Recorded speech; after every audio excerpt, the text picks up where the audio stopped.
We never really knew them. Often months after collapse, when the fog lifts just enough to see the outline of a devastating truth, we never really knew them. Not the way we thought we did, not the way we felt, not the way we hoped. This is not a minor realization. It is a psychic fracture. It tears at the central ego because everything we built inside ourselves, the dreams, the language, the sense of safety, the self-concept, was co-authored with an illusion. And illusions don't grieve. Illusions don't come back. Illusions don't care. This is the unbearable part of narcissistic abuse.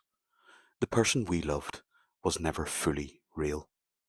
They were a mask, a mirror, a fragment, a role, and we were cast as their audience, their regulator, their redeemer. And even when they cried or collapsed or held us like we were everything, we now understand that those moments were not mutual. They were part of the shared fantasy, designed to seal the bond. We thought it was intimacy, it was attunement, bait.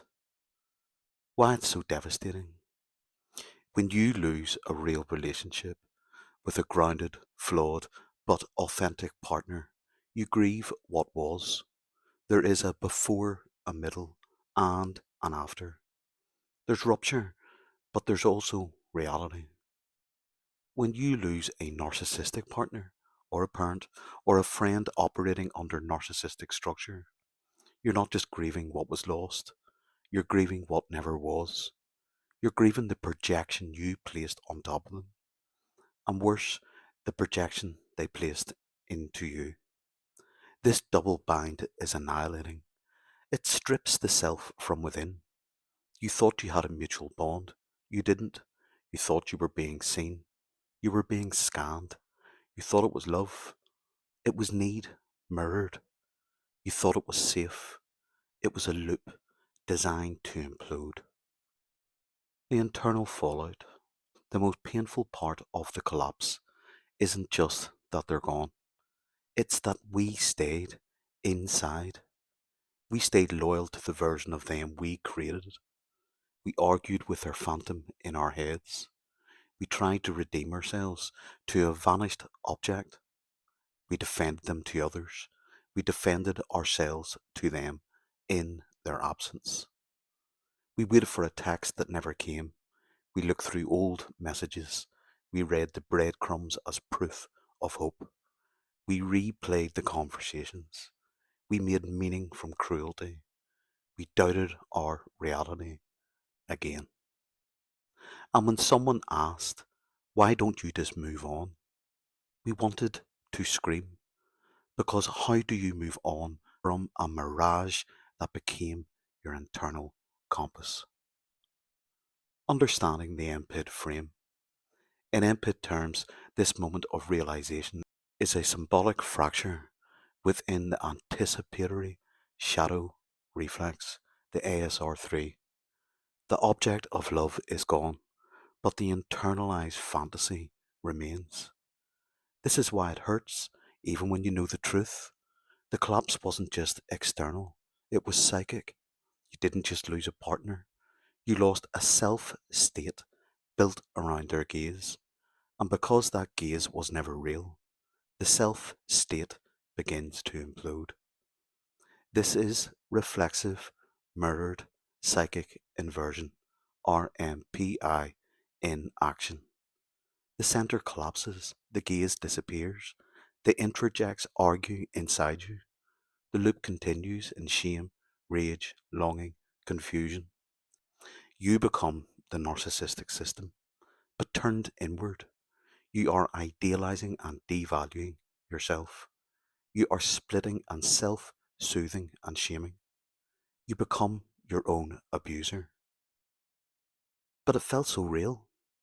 It did, because you were real, your love was real, your care, your longing, your hope, all real. But the person in front of you, they were only as real as far as their role allowed. Real as a fragment, real as a function, real as a mask. When you needed mutuality, they gave you performance.